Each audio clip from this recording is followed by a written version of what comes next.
Vamos abrir as nossas Bíblias no Evangelho que foi escrito por João.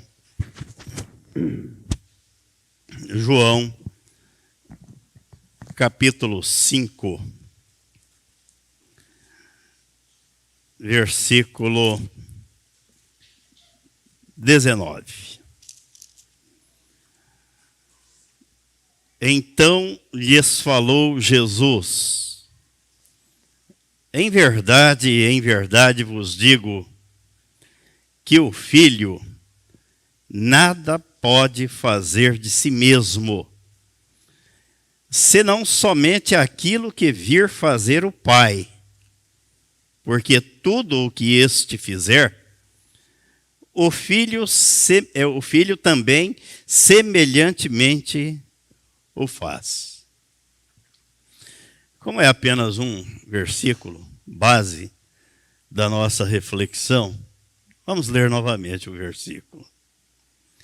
Então lhes falou Jesus: em verdade vos digo, que o Filho nada pode fazer de si mesmo, senão somente aquilo que vir fazer o Pai. Porque tudo o que este fizer, o Filho também semelhantemente o faz. Pai querido, nós te agradecemos pela tua palavra, te agradecemos pela oportunidade que temos de estar aqui neste lugar, para te adorar, para cultuar o teu nome, para render louvores a ti, porque o Senhor Jesus disse que só o Senhor deve ser cultuado e merece receber culto. Recebe assim, Senhor, a gratidão do novo coração que o Senhor nos deu em Cristo, quando o Senhor nos fez participantes da morte e da ressurreição juntamente com Cristo. Da morte para o pecado e da ressurreição para a nova vida em Cristo. Te agradecemos pelo teu Espírito que nos deste e que está aqui hoje, conduzindo o teu povo, a tua igreja, ministrando, revelando e dando entendimento da tua palavra. E que ele tenha plena liberdade de ação no meio do teu povo. Pedimos a este mesmo Espírito que ele visite a nossa família, visite os nossos lares, os nossos amigos, as pessoas com as quais nos relacionamos, para que elas também recebam a revelação da tua palavra e assim possam te adorar em espírito e em verdade. E é em nome de Jesus que nós oramos e te agradecemos. Amém. Mas um amém fraquinho, né?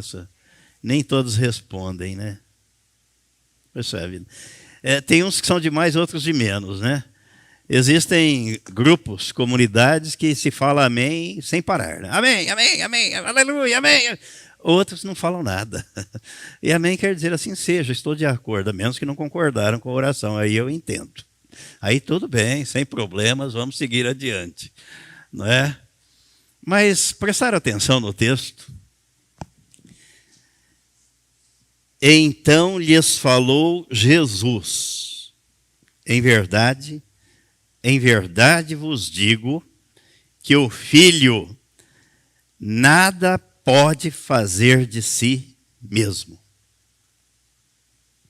Mas tinha poder ou não tinha? Era poderoso ou não é? E como é que ele diz que não pode? Não causa uma certa estranheza? Mas o senhor não pode fazer nada de si mesmo?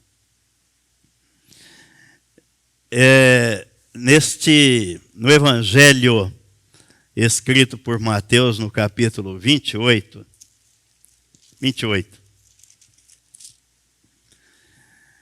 após a ressurreição, Jesus apareceu aos 11, porque Judas Iscariotes já tinha se enforcado. Aí no versículo 18, Jesus aproximando-se falou-lhes dizendo, Mateus capítulo 28, versículo 18, toda a autoridade me foi dada no céu e na terra. Agora aqui ele está dizendo, no texto que nós lemos de João 5,19. Em verdade vos digo que o Filho nada pode fazer de si mesmo. Mas ele não recebeu toda a autoridade nos céus e na terra? Como é que ele não pode fazer nada de si mesmo? E ele diz, senão somente aquilo que vir fazer o Pai. Porque tudo o que este fizer, o Filho também semelhantemente o faz. Então a pergunta para a nossa reflexão é a seguinte: a quem você segue? Quem é o seu paradigma? Vou explicar. Que às vezes a palavra parece esquisita, não é? Nem todos têm familiaridade com ela. Quem é o seu modelo?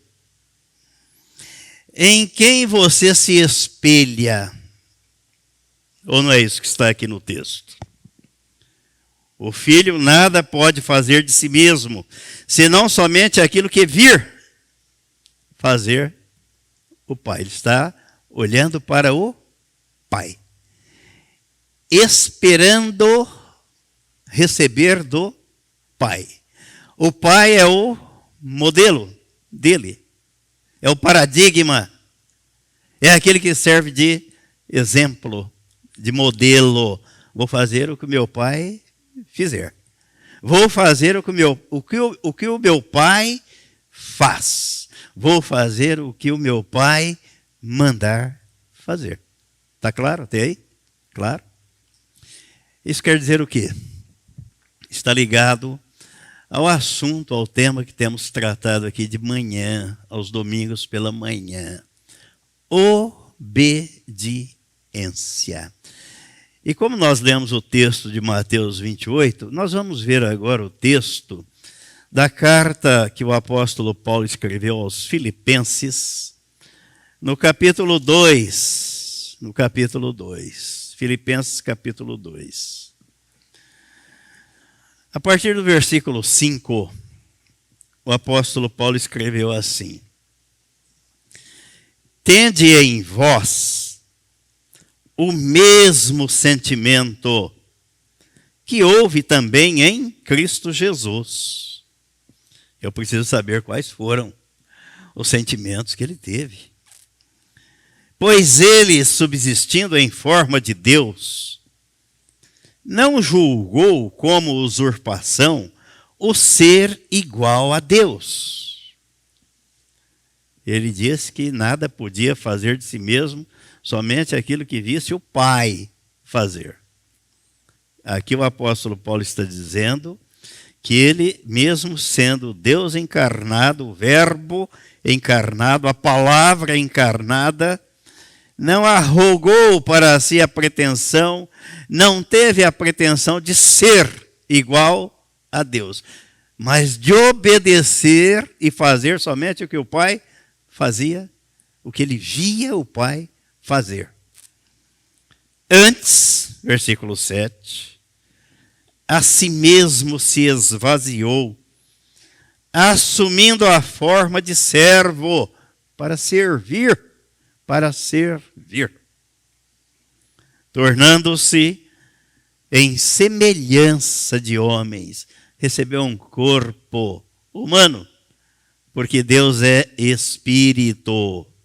Então ele precisou receber um corpo humano, ser encarnado no ventre da Virgem Maria pelo poder da palavra de Deus, gerado pela palavra de Deus. E reconhecido em figura humana, a si mesmo se humilhou. Então ele não foi arrogante ou pretensioso, soberbo, petulante. Se humilhou. E o apóstolo Paulo está dizendo, nós devemos ter o mesmo sentimento que houve em Cristo, de humildade, não de soberba, não de arrogância, não de pretensão, eu quero isso, eu quero ser aquilo, eu quero fazer. O que Deus preparou para você andar e executar é o que você vai fazer, olhando para o Pai, esperando receber dele, para executar as boas obras que ele já preparou. Ele não vai preparar, ele já preparou. Mas é preciso humildade, senão a gente sai na frente. Não, senhor, não é bem assim. Eu vou fazer do meu jeito. Não é assim, é do jeito dele, o senhor preparou. Então me mostre quais são estas boas obras que o Senhor tem preparado para mim, que eu vou executá-las, de acordo com a sua orientação, de acordo com a direção do teu Espírito. A si mesmo se humilhou, tornando-se obediente até a morte e morte de cruz. Obediência até a morte. Só nessa condição é que é possível esperar, olhar, receber do Pai para executar. Jesus se colocou nessa condição. Eu não posso fazer nada de mim. Dá até para imaginar assim, olha, eu posso, mas não vou fazer. Porque todo o poder me foi dado, toda a autoridade. Eu só vou fazer o que o Pai determinar, o que eu vir o Pai fazer. Aquilo que o Pai não fizer ou não mandar, eu não vou fazer. Aquilo que o Espírito Santo não direcionar, eu não vou fazer. Está claro? Claro. E o que é que Deus fez e o que é que Deus faz quando isto acontece? Aí no versículo 9, pelo que também Deus o exaltou sobremaneira e lhe deu o nome que está acima de todo nome, para que ao nome de Jesus se dobre todo joelho, nos céus, na terra e debaixo da terra. Debaixo da terra é o inferno. É o inferno. Até os que estão e estiverem lá vão ter que dobrar o joelho. Para quê? Para confessar que Jesus Cristo é o Senhor. Não confessaram aqui em vida, vão confessar no inferno, mas não sairão de lá. Sairão, sim, do inferno para o lago de fogo. Não tem escapatória, não tem purgatório. Aqui não existe purgatório na Bíblia. Criaram, inventaram. E é interessante, né? Porque a doutrina do purgatório ensina que não existe inferno. Morre aqui ou vai para o céu, vai para o purgatório. Do purgatório passa para o céu. Mas Jesus contou aquela parábola daquele homem rico que morreu e do Lázaro, que era um mendigo que também morreu. E Jesus contou e disse que um foi para o céu, o outro foi para o inferno. Não teve um meio termo ali, ó, vamos ficar aqui num estágio, um estágio intermediário, depois a gente passa para o outro lado. Não, foi Jesus quem contou. Então, se ele contou, ele sabia do que estava falando. E a gente deve se render diante do que ele falou. Então, esse sentimento de humildade que levou Jesus a fazer somente o que o Pai mandava, ou o que ele via o Pai fazer, por conta disso, Deus o exaltou sobremaneira e lhe deu o nome que está acima de todo nome. Satanás era um anjo no céu, lado a lado, vivendo ali com Deus. Mas ele quis ser igual a Deus, ele não teve humildade. Ele foi pretensioso. E Deus o jogou na terra. E junto com ele, os seus seguidores, os seus apoiadores, uma legião de anjos caídos na terra. Ele se exaltou e quis ser igual a Deus. Jesus era Deus encarnado e não se exaltou. Se humilhou. Olha o contrário. Um se exaltou de anjo, da guarda, se transformou em diabo. Jesus se humilhou e foi exaltado. E a vida é assim. E Jesus disse que todo aquele que se exalta, Deus humilha. Aquele que se humilha, Deus exalta. Essa lei, ela não pode ser modificada. Ela é infalível. Está se exaltando, se vangloriando, se ensoberbecendo, se prepare para o tombo, para a queda. Inevitavelmente virá. É humilde, reconhece, agradece, enxerga, se rende ao poder de Deus. Deus vai te exaltar. Não tenha dúvida. Quem é a sua referência? Jesus disse que a referência dele era o Pai. E a sua? Quem é? Quem é o seu modelo? Se existe uma coisa, e já vi isso, né? Vocês já viram com certeza. Perguntem às crianças, aos jovens, e às vezes até aos adultos. Em quem você se espelha? Quem é o seu ídolo? Quem é o seu modelo? Quem é o seu paradigma? E cada um tem o seu. Eu gostaria de ser como fulano de tal. Eu queria ser como Beltrano, como Cicrano. Principalmente gente famosa e cheia de dinheiro. E ninguém quer imitar um catador de latinha na rua. Eu queria ser igual aquele gari. Sem nenhum demérito, porque nós precisamos dos garis. Se eles não fizessem o trabalho de limpeza das ruas, onde é que iríamos parar? Basta fazer a greve, né, por alguns dias e as ruas amontoarem lixo. Mas ninguém quer um gari como modelo, como referência. Quer uma pessoa famosa, uma pessoa que atingiu sucesso, que está no auge, quer ser famoso. Eu quero ser famoso. Neymar. Né? Principalmente a molecada. Jogar bola. Eu quero ser igual ao Neymar. Então, quem é a sua referência? Quem é o seu modelo? Quem é o seu paradigma?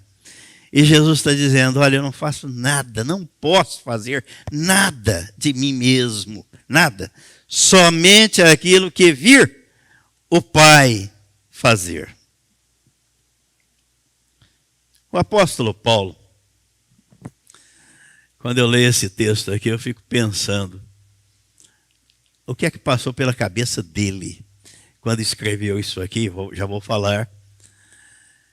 Ele deve ter pensado assim, olha, é tão difícil imitar e seguir a Cristo, então eu vou abrandar um pouquinho. Sejam meus imitadores. Vamos ler o texto? Primeira carta aos Coríntios, capítulo 11.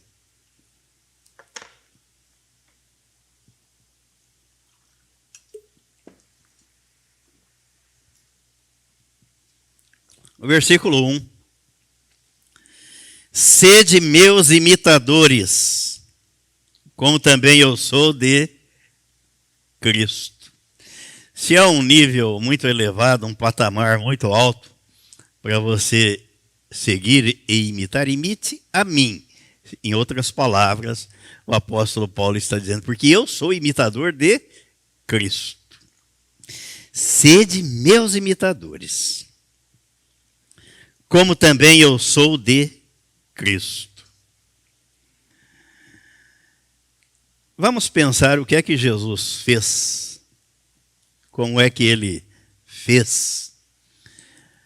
O que é que as pessoas esperavam que ele fizesse? E muita gente ficou contrariada. Porque ele não fez o que as pessoas esperavam. Ou pelo menos que alguns esperavam. Ele fez exatamente o que o Pai determinou, o que o Pai mandou. E o que é que a gente aprende com isso? E a gente tem que trazer isso para a nossa vida. Senão a gente está lendo o texto, relembrando fatos que aconteceram, mas a nossa vida continua do mesmo jeito, não muda nada.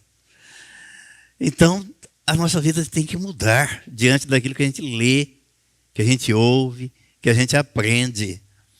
Se Jesus fez assim, imitando o Pai, eu também vou agir assim, imitando Jesus, ou imitando, no mínimo, o apóstolo Paulo.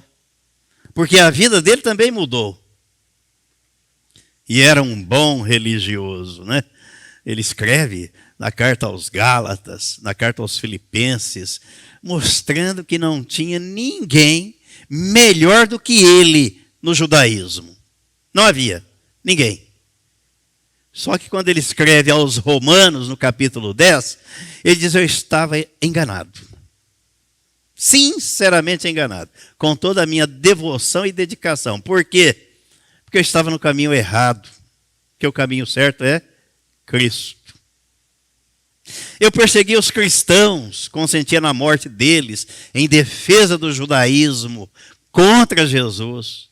Até que Jesus apareceu para ele: Saulo, o que você está fazendo? O que você está fazendo, Saulo? Onde é que você está com a cabeça? Por que você me persegue? Perseguir cristão é perseguir a Cristo.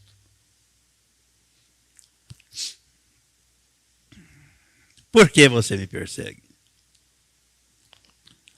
De Saulo, de Tarso para apóstolo Paulo. Do judaísmo para o cristianismo. De perseguidor para perseguido. Aí ele passou a ser perseguido por causa do evangelho. E qual é a mensagem do evangelho? Cristo. Ele é o evangelho. Ele é o poder de Deus para salvar as pessoas. Foi à cruz, atraiu os pecadores no corpo dele para desfazer a natureza adâmica, pecaminosa, e nos colocar no reino de Deus. Onde é que está o reino de Deus? É o tema da noite, viu? Onde é que está o reino de Deus?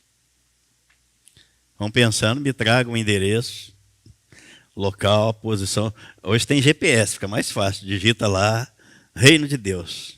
Endereço, a distância, né? Procurem lá, me tragam à noite para a gente conversar sobre a localização do reino de Deus. Então, Jesus não fez exatamente o que as pessoas esperavam que ele fizesse. Ele fez o que o Pai determinou. Porque ele diz aqui que não podia fazer nada de si mesmo, nada. Olha, eu até gostaria de atender você, corresponder à sua expectativa, mas não é essa a expectativa do Pai. Então, vou fazer o que ele manda, o que eu estou vendo nele. Vamos ver um texto que ilustra bem isso. João, capítulo 11, um episódio ocorrido na família de Lázaro, Marta e Maria, e que eram amigos de Jesus. João capítulo 11. Um certo homem chamado Lázaro, de Betânia, da aldeia de Maria e de sua irmã Marta, estava doente. Esta Maria, cujo irmão Lázaro estava doente, era a mesma que ungiu com óleo perfumado o Senhor e lhe enxugou os pés com os próprios cabelos. Assim sendo, as irmãs de Lázaro mandaram dizer a Jesus: Senhor, eis que aquele a quem amas está enfermo. Olha, Jesus era amigo, bem chegado da família. Olha, avise Jesus que Lázaro, o amigo dele, está muito doente, para que ele venha curá-lo. Ao saber do ocorrido, disse Jesus: essa enfermidade não terminará em morte, mas sim para a glória de Deus, para que o Filho de Deus seja glorificado por meio dela. Então ninguém melhor do que Jesus sabia qual seria o resultado, o desfecho daquela doença de Lázaro. E já antecipou para os seus discípulos, né, a sua comitiva, porque ele nunca andava sozinho. Ele só ficava sozinho numa ocasião. Quando? Quando ele se retirava para orar. Como é difícil, né? Ele ia orar sozinho. Os outros não aguentavam, ia dormir, porque ele passava a noite orando. À noite orando. Aí ele se retirava para orar. Mas, fora isso, a multidão seguia Jesus. Ele recebe a informação, a notícia: olha, teu amigo está doente, vai lá para curá-lo. E Jesus dá essa resposta: isso não é para a morte, mas é para a glória de Deus. Versículo 5. E Jesus amava Marta, a irmã dela e a Lázaro. Contudo, quando soube que Lázaro estava doente, ficou mais 2 dias no lugar onde estava. Vamos transportar aqui para nós hoje.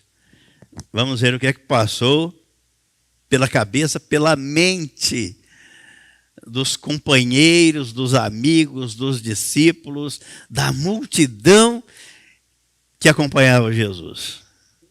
Dá para imaginar assim: Jesus, como é que é? O senhor recebeu a notícia. O seu amigo está gravemente enfermo. O senhor não vai lá? O senhor não vai orar por ele? É razoável pensar assim ou não? 2 dias depois, senhor, vamos, deixa isso aí para cá, depois a gente faz o que tem que ser feito, mas vamos lá atender o seu amigo. As irmãs dele mandaram um recado. Jesus não fez, não correspondeu à expectativa deles, nem da família. É um caso para se pensar, não? Eu não tenho que corresponder à expectativa de todo mundo. Aí que está um problema muito sério. E quando a gente não corresponde, o que é que acontece com a pessoa que tem aquela expectativa em relação a gente? Ela fica o quê? Decepcionada. Fulano não é o que eu pensava. E não é mesmo. Porque a pessoa que você pensa, ela só existe no seu pensamento. Olha o texto, o tema do livrinho lá. Você conhece o Deus da Bíblia? É o Deus real, não é o Deus ideal que você imagina. É o Deus que a Bíblia descreve. O Deus que você pensa, imagina e idealiza, ele não existe. Existe esse aqui, ó. Esse Deus encarnado, Jesus. Seu amigo está doente, o senhor não vai lá fazer oração? Essa enfermidade não é para a morte, é para a glória de Deus. Acham que eles entenderam isso? Não, não entenderam isso. Não entenderam nada disso. 2 dias se passaram. Depois de 2 dias, Jesus disse: vamos até Lázaro. Depois de 2 dias. Os mensageiros devem ter pensado: se o Senhor sabia que iria, por que não partiu logo? Por que só agora? Mas havia uma razão. Porque Jesus disse aqui, no texto base da nossa reflexão, João 5,19, que o filho nada pode fazer de si mesmo, senão somente aquilo que vir fazer o Pai. E Jesus sabia que Lázaro seria ressuscitado por ele, pelo poder dele, e que aquilo glorificaria o Pai. E não era a hora, só iria na hora que o Pai determinasse. Isto nos ensina. Agora vamos aguçar os nossos ouvidos para a lição, para o aprendizado. Escola dominical é para isso, para aprender. Isto nos ensina que Deus não fará o que queremos. Escreve aí. Deus não faz o que eu quero. Não fará do jeito que pensamos. Eu só creio em Deus se Ele agir assim, assim, assim, assim, do meu jeito que eu penso que... Ele não vai fazer isso. Ele não vai fazer isso. Ele não está sujeito à nossa vontade. A primeira carta de João, 5,14, João diz que a confiança que nós temos nele é esta: que se pedirmos alguma coisa segundo a minha vontade, segundo a vontade dele. A oração, os princípios da oração que Jesus ensinou no capítulo 6 de Mateus, ele começa dizendo: venha o teu reino e seja feita a tua vontade. Lá no Getsemane, na agonia, pressentindo a morte, os horrores da morte, das atrocidades, Jesus orou: Pai, se possível, passe de mim este cálice, a morte. Contudo, não seja como eu quero, e sim como tu queres. Por que Deus faria a minha vontade, se não fez a do Filho? Por quê? Não é Deus quem segue o nosso programa ou o nosso planejamento. Senhor, tracei o meu planejamento, meu programa, o senhor assina aqui embaixo. Não é assim que funciona. Ele não vai fazer isso. Não podemos liderar pensando que Deus nos acompanha e assina embaixo do que fazemos.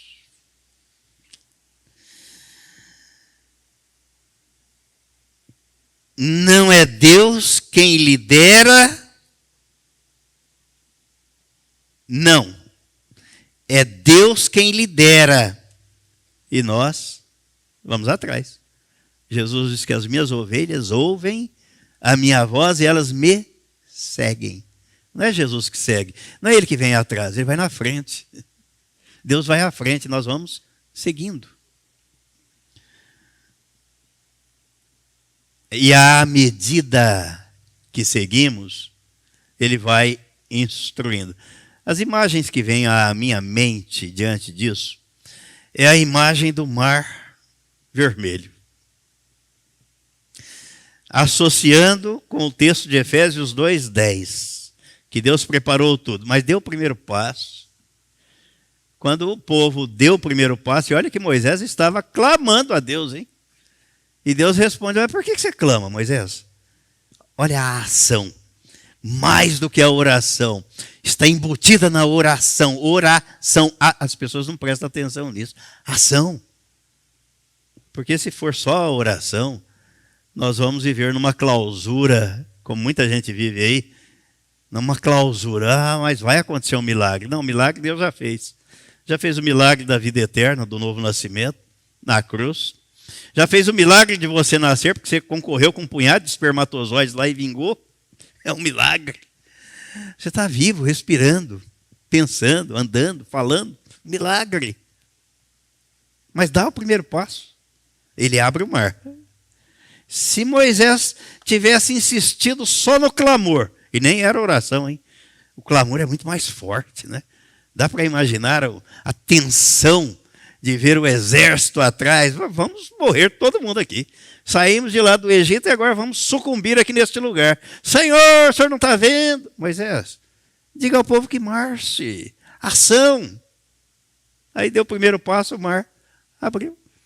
Nós temos um mar de oportunidades na vida. É só dar o primeiro passo. Ah, mas eu vou orar. Ora, mas age. Não fique só orando, não. Haja.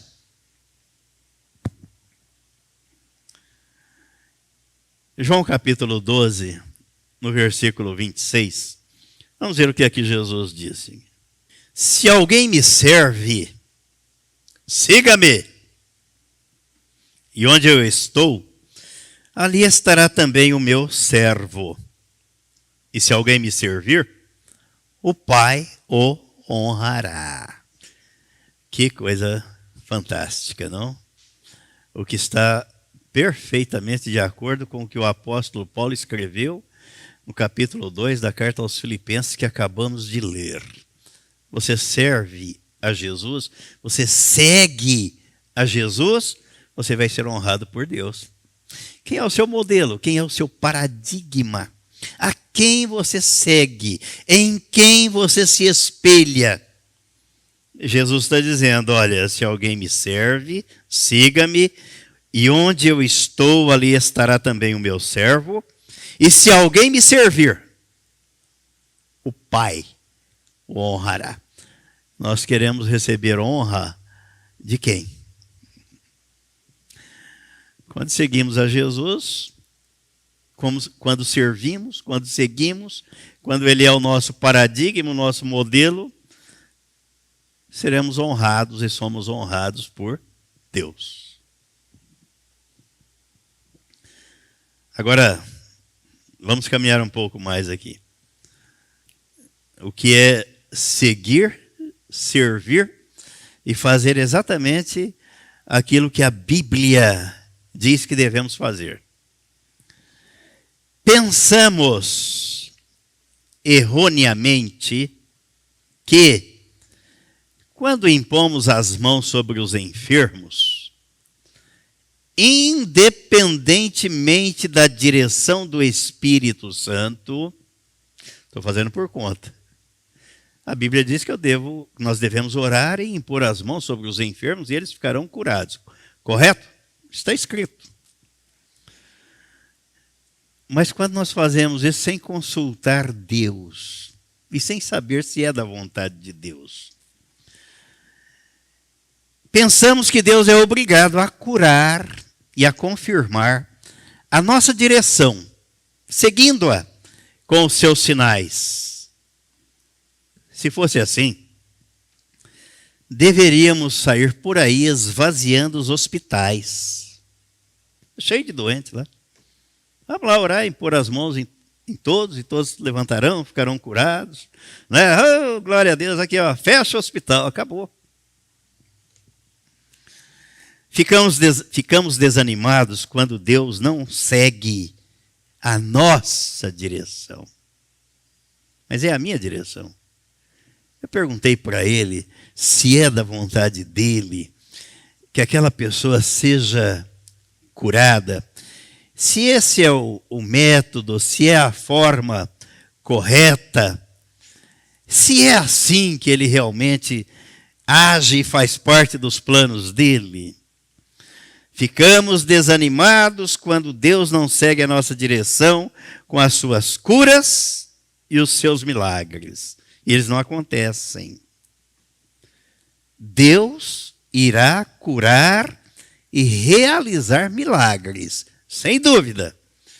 Mas isso acontece quando Ele está à frente, dirigindo, conduzindo e fazendo a vontade dEle. E não a minha, eu quero que aquela pessoa seja curada. É a minha vontade, mas é a vontade de Deus. Ele dirige e nós seguimos. E existem algumas referências bíblicas que nos dão conta disso. Vejamos, por exemplo, todos os enfermos, os cegos, os coxos, os paralíticos, que Jesus deixou no tanque de Betesda, depois de ter curado o homem que tinha aquela enfermidade havia 38 anos. Então aquele homem fazia 38 anos que estava ali no tanque de Betesda. Mas tinha muita gente lá, doente. E Jesus curou só aquele homem. Por que ele não curou todos? Porque ele entrou ali e curou apenas aquele homem. E não curou os demais. Já tinham parado para pensar nisso? Não. Mas a gente tem que pensar. Por quê? Porque Ele é o Senhor. Porque Ele quis. Porque foi a vontade dEle. Porque aquele episódio foi para glorificar o Pai. Lembram dos 10 leprosos que Jesus curou? 10. Quantos voltaram para agradecer? 1. Eu estou falando aqui e lembrando de um texto. Zacarias, profeta Zacarias.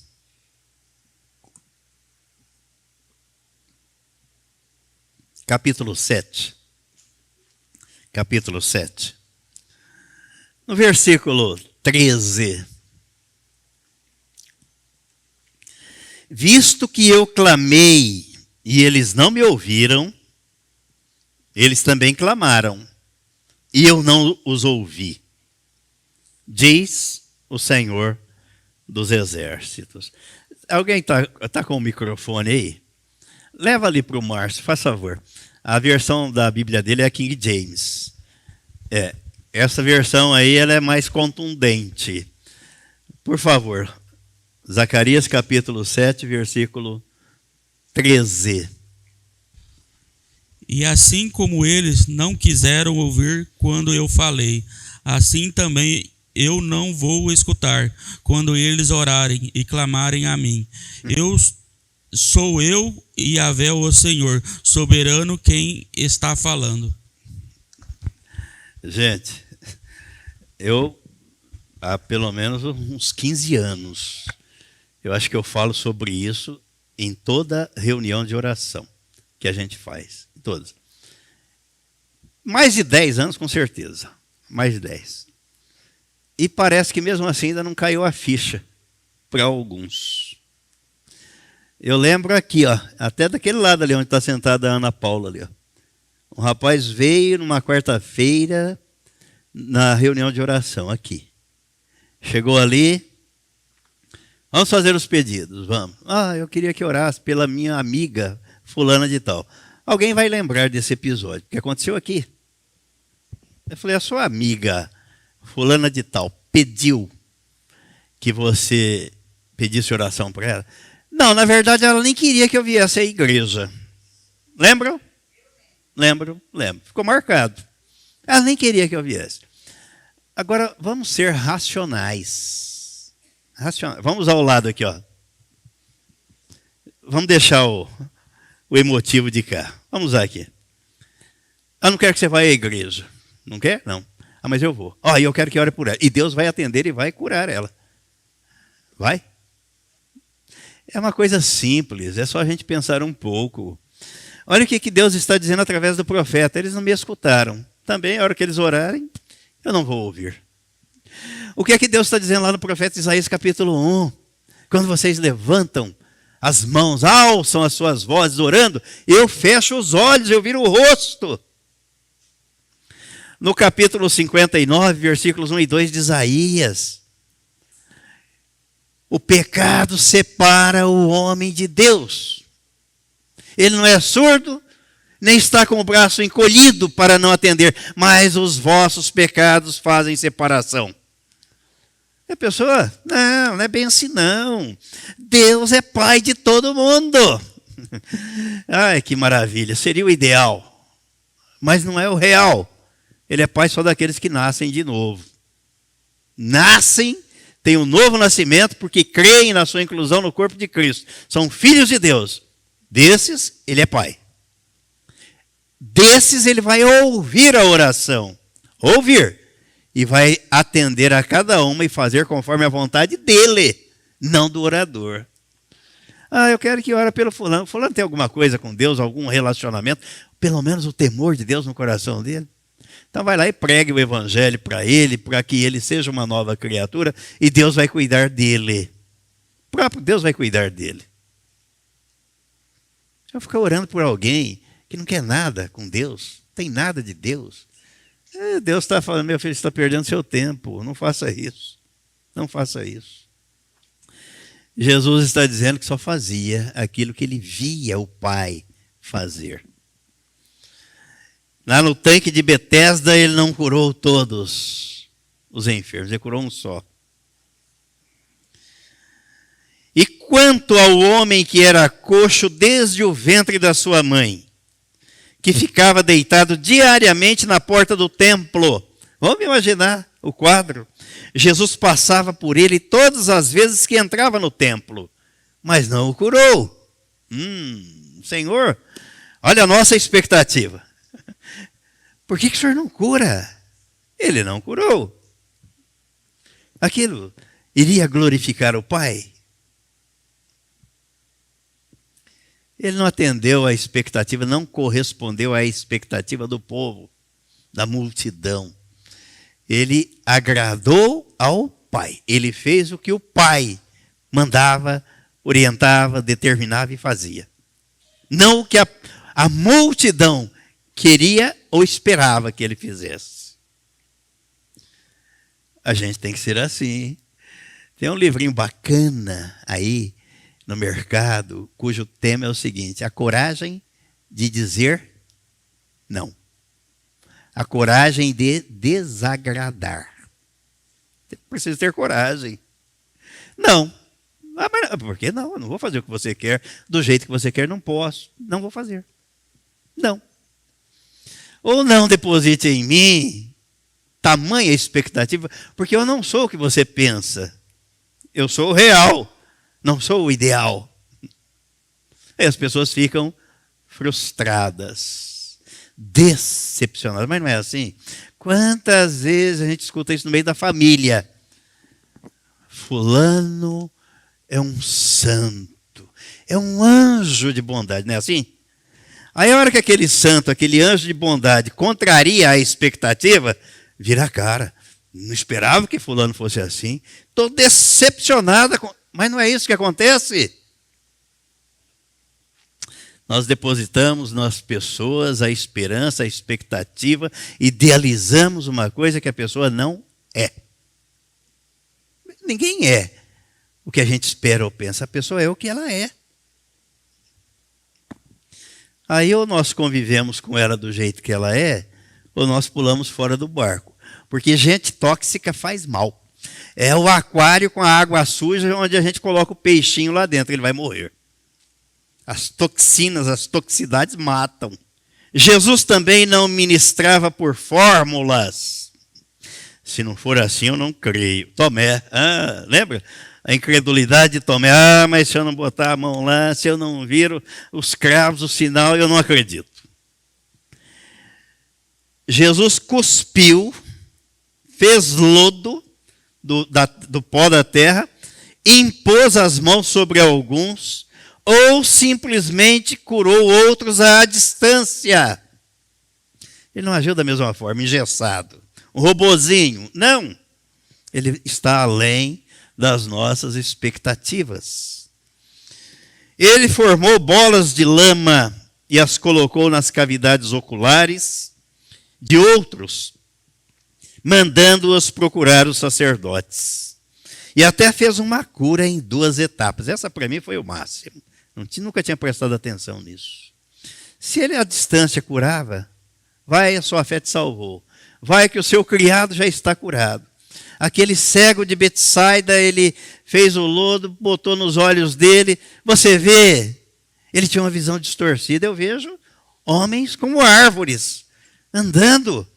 Curou o físico, mas o emocional dele ainda precisava receber a cura.